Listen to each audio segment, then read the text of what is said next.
চেনি আৰু নিমখ অহাবাৰ আমি লগত কি পাম মিঠাতেল পাম হয়নে নহয় আৰু দুখীয়া মানুহবিলাকে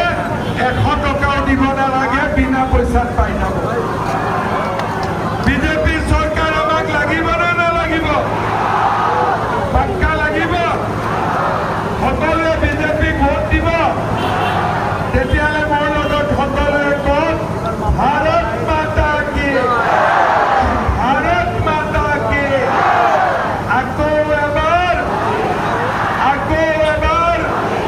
আকৌ এবাৰ বহুত বহুত ধন্যবাদ আশীৰ্বাদ দি থাকিব ঠিক আছে এতিয়া ৰাস্তাটো অলপ এৰিব লাগিব